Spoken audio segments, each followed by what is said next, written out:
حول ولا قوة إلا بالله العلي العظيم اعوذ باللہ من الشیطان اللعین الرجیم بسم اللہ الرحمن الرحیم الحمد للہ والصلاة علی اہلہا رب اشرح لی صدری ویسر لی امری واحلل عقدۃ من لسانی یفقہوا قولی اما بعد۔ عزیزان گرامی، آپ سب کو جہاں تک میری آواز جا رہی ہے سب کو بہت بہت عید کی مبارکباد ہو۔ ظاہر سی بات ہے خوشی کا دن ہے اور یہ قرار دیا ہے مسلمانوں کے لیے عید، جس طرح آپ جو ہیں یعنی دعائے قنوت میں پڑھتے ہیں کہ پروردگار تو نے جو ہے بحق ھذا الیوم الذی جعلتہ للمسلمین عیدا، اس دن کی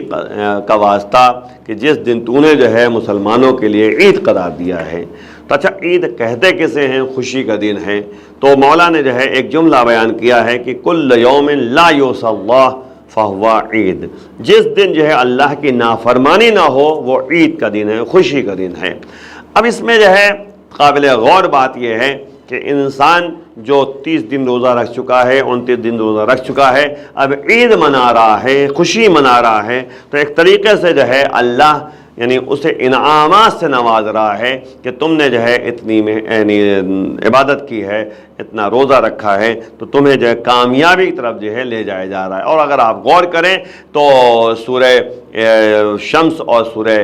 اعلیٰ جو پڑھتے ہیں نماز عید میں، اسی میں غور کریں آپ، قنوت جو پڑھتے ہیں ہم اس میں غور کریں تو ہمیں متوجہ کیا جا رہا ہے ان تمام باتوں کی طرف۔ مثلا کہا گیا قرآن میں کہ اس میں سورہ شمس میں قد افلح من زکاہا وقد خاب من دساہا، جو کامیاب وہی شخص ہے، بے شک وہی کامیاب ہوا جس کے اندر تزکیہ نفس پایا جاتا ہو، نفس کی پاکیزگی پائی جاتی ہو، اور بے شک وہ ناکام ہوتا ہے جو اللہ کی نافرمانی کرتا ہے، تزکیہ نفس نہ کر سکتا ہو۔ اور اسی طرح سورہ اعلیٰ میں کہا گیا قد افلح من تزکا، بے شک وہی کامیاب ہے جس کے اندر تزکیہ نفس پایا جاتا ہے۔ اور اسی طرح جو ہے دعائے قنوت میں اگر آپ دیکھیے تو یہ کہا جا رہا ہے کہ پروردگار ان تدخلنی فی کل خیر ادخلت فیہ محمد وآل محمد، پروردگار اس ہر خیر میں مجھے داخل کر دے جس خیر میں تو نے محمد آل محمد کو داخل کیا ہے، اور ہر اس وان تخرجنی من کل سوء اخرجت منہ محمد وآل محمد،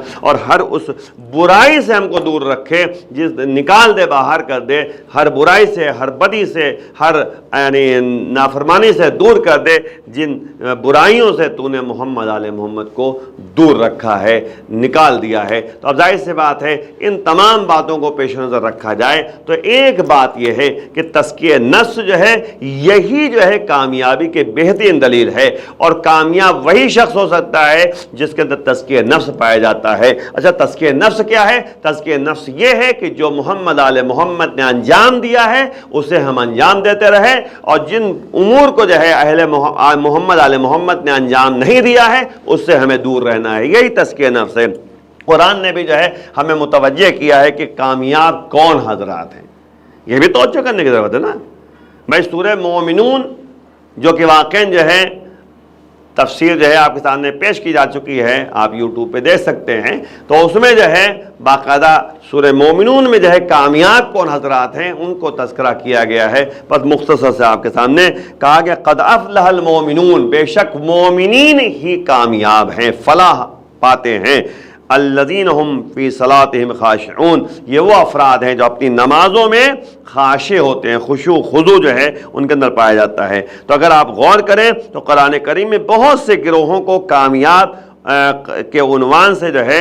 یاد کیا گیا ہے۔ اب آپ دیکھیں جلدی سے فہرستوار آپ کے سامنے، تاکہ ہمارے اذہان میں جو ہے یہ بات پیدا ہو جائے کہ ہمیں کس طرح کامیابی کی طرف جانا ہے، اور کامیاب وہی ہے جو تزکیہ نفس جو ہے اس کے اندر پایا جاتا ہے۔ یہ باقاعدہ قد افلح من زکاہا کہا گیا ہے، بے شک وہی کامیاب ہے جو تزکیہ نفس جس کے اندر پایا جاتا ہو۔ تو دیکھیں عبادت گزار جو ہوتے ہیں وہ کامیاب ہوتے ہیں، ہے نا، اور جن لوگوں کے اعمال بھاری ہوتے ہیں فمن ثقلت موازینہ فاولئک هم المفلحون، یہی لوگ کامیاب ہیں۔ اس کے بعد بخل سے دوری، کنجوسی سے دوری، کنجوس جو نہیں ہوتے وہ افراد، اور اس کے بعد حزب اللہ جو اللہ کے گروہ میں ہیں، اللہ والے ہیں، وہ کامیاب ہیں۔ اور اس کے بعد 5ویں نمبر بھی ہے بہت زیادہ ذکر کرنے والے وَاذْكُرُوا اللَّهَ كَثِيرًا لَعَلَّكُمْ مُفْلِحُونَ، تاکہ تم جو ہے شاید تم کامیاب ہو جاؤ۔ تو اب آپ غور کیجئے، یہ فلاح بہبودی کی طرف جو ہے وہ افراد جاتے ہیں جو زیادہ سے زیادہ اللہ کی یاد میں زندگی بسر کرتے ہیں۔ چھٹے نمبر پہ ہے، یعنی جو قرآن سے ایک خلاصہ آپ کے سامنے پیش کیا جا رہا ہے، تقوی اختیار کرنے والے افراد۔ فَاتَّقُوا اللَّهَ يَا أُولِي الْأَلْبَابِ لَعَلَّكُمْ مُفْلِحُونَ، تم تقوی الہی اختیار کرو اے صاحبان عقل، تم تقوی اختیار کرو، شاید تم یعنی فلاح اور کامیابی کی طرف جو ہے آگے بڑھ جاؤ۔ جو بہرحال جو ہے مجاہدت کرتے ہیں، یعنی باقاعدہ کوششوں میں لگے رہتے ہیں، وَجَاهَدُوا فِي سَبِيلِهِ لَعَلَّكُمْ تُفْلِحُونَ، راہ خدا میں مجاہدت کرنا شاید تم کامیاب ہو جاؤ۔ جہاد بالنفس جسے کہتے ہیں، اپنی نفس سے جہاد کرنا ہے نا، ظاہر سی بات ہے کوشش میں لگے رہنا کہ اپنے کو غالب کر دینا، خواہشات نفسانیوں کو مغلوب کر دینا ہے۔ جس طریقے سے مالک اشتر کو مولانا نے جب خط لکھا تھا تو ایک جملہ کہا تھا کہ مالک تم خواہشات نفسانیوں کو اپنے پیروں تلے کچل ڈالو، یعنی خواہشات نفسانیوں کو مغلوب کر دو، ہے نا، غالب جو ہے تمہاری عقل رہے، غالب تمہاری جو ہے سمجھ رہے، سوچ رہے، فطرت رہے، یہ تمام چیزیں غلبہ حاصل کریں۔ اسی لیے کہا گیا اشجع الناس من غلب ہوا، جو اپنی خواہشات پر غلبہ حاصل کر لے گا وہ بہادر ترین شخص ہے۔ اس کے بعد 8ویں نمبر پہ جو کہا گیا توبہ کرنے والے افراد۔ اگر واقعا ہم کامیاب ہونا چاہتے ہیں عید کے دن تو ہمیں یہ 8 چیزیں ہمارے اندر پیدا ہونی چاہیے۔ اگر یہ 8 چیزیں ہمارے اندر ہیں، اور تبھی تو آپ دیکھیں عید کے دن جو ہے باقاعدہ عبادت قرار دیا گیا ہے، 2 رکعت نماز عید پڑھی جاتی ہے، خطبہ دیا جاتا ہے تاکہ واعظ و نصیحت ہوتی رہے، اور اس کا جو ہے قنوت میں بھی جو ہے ہمارے لیے کارساز باتیں موجود ہیں، قرآن کی آیتیں جو پڑھی جاتی ہیں وہ بھی ہے، اور پھر جو ہے امام حسین صاحب کی زیارت بھی جو ہے کہا گیا کہ آپ پڑھیے، تو زیارت امام حسین بھی جو ہے مقصد حسین کو بیان کرنے کے لیے کارساز ہے۔ تو ہمیں ہر طریقے سے یعنی تزکیہ نفس کی طرف لے جایا جاتا ہے کہ پاکیزگی نفس کی طرف کہ تم توجہ کرو، اور پھر فطرہ نکال کے یہ باقاعدہ غریبوں کی مدد اور مستحقین کی مدد کر کے جو ہے اس طرح بھی متوجہ کیا جا رہا ہے، اس سے تزکیہ نفس اور کامیابی کی طرف ہم آگے بڑھ سکتے ہیں۔ عید فطر جو ہے ایک الہی تحفہ ہے، پروردگار کی طرف ایک تحفہ ہے۔ امام محمد باقر صاحب نے فرمایا کہ حضرت رسول خدا صلی اللہ علیہ وسلم نے فرمایا ہے کہ جب شوال کی پہلی تاریخ یعنی عید فطر آتی ہے تو خداوند عالم کی طرف سے ایک منادی آسمان سے اعلان کرتا ہے، یا ایھا المؤمنون، اے مومنوں، اپنے انعامات کے لیے دوڑو۔ انعام دے رہا ہے پروردگار، کب؟ پہلی تاریخ کو شوال کی یعنی عید فطر میں، انعامات کے لیے دوڑو۔ اس کے بعد امام نے جناب جابر کی طرف رخ کیا اور فرمایا، اے جابر، خداوند عالم کا انعام دنیا کے بادشاہوں کی طرح نہیں ہے،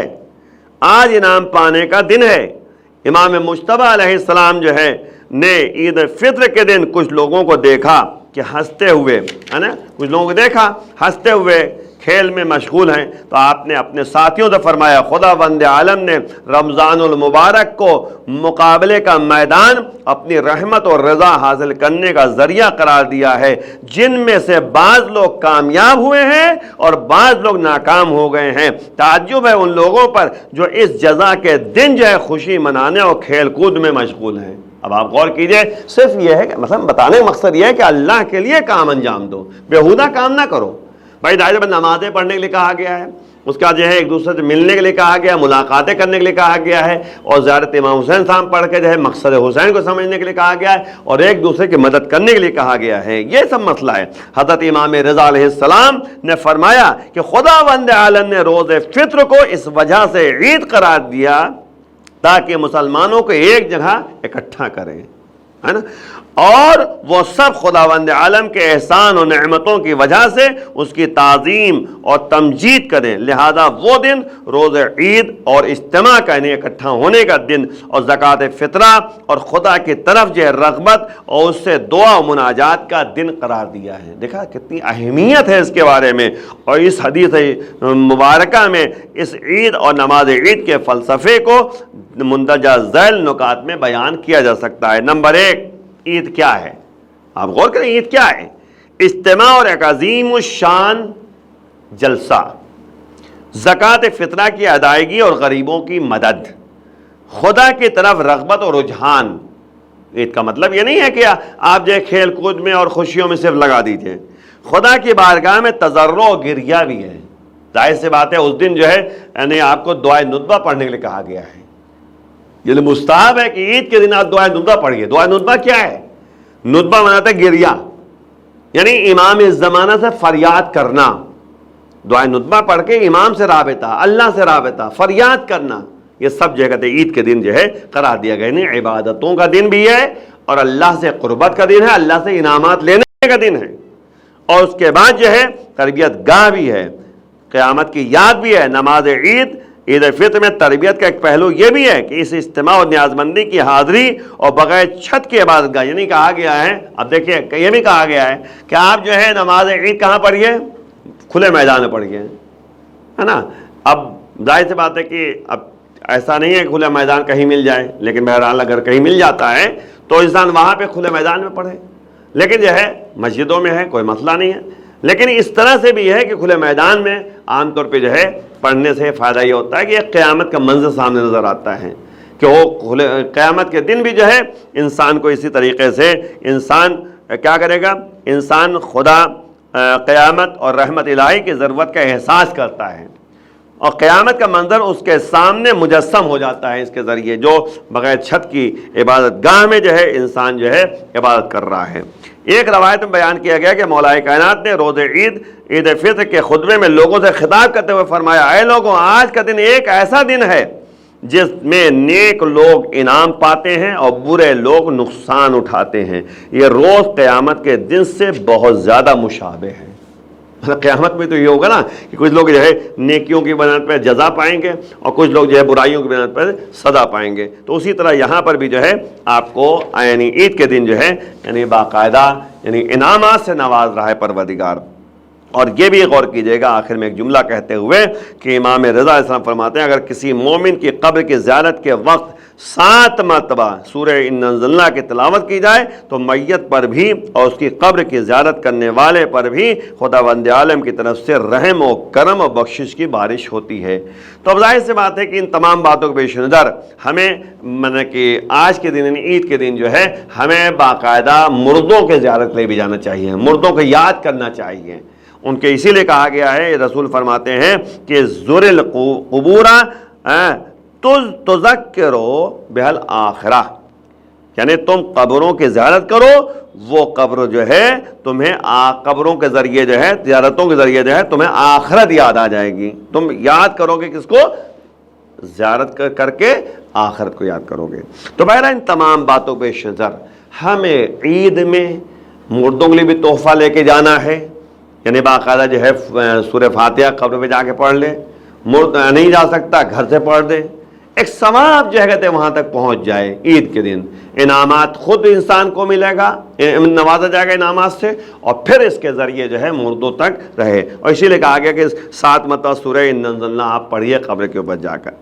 روایات میں بیان ہوا ہے کہ مردوں کو تمہاری زیارت کی خبر ہوتی ہے، وہ اس کام سے خوش اور تم سے مانوس ہوتے ہیں اور اس کام کی وجہ سے تمہاری طرف متوجہ ہوتے ہیں، رخ پیدا کرتے۔ بہرحال عید کا دن جو ہے ایک ایسا دن ہے جس دن انعامات سے نوازا جائے گا، عبادت کا دن ہے، اور باقاعدہ ایک دوسرے سے ملاقات کر کے جو ہے ثواب حاصل کرنے کا بھی دن ہے، کیونکہ ظاہر کہا گیا مصافحہ کرو تاکہ کینے دور ہو جائیں۔ جب گلے انسان ملتا ہے تو نتیجے میں جو ہے یعنی اس طرح سے دونوں کے گناہ جو ہے ختم ہوتے ہیں، جس طرح سے درخت سے پتے جو ہے گرتے رہتے ہیں، ویسے دونوں مومن کے جو ہے آپس میں یعنی ملاقات کرنے سے جو ہے گناہ جو ہے ختم ہونے لگتے ہیں۔ تو اس لیے آئیے مل کے بارگاہ میں دعا کرتے ہیں اور تمام کہتے ہیں کہ عالم اسلام کو یعنی عید کے دن کی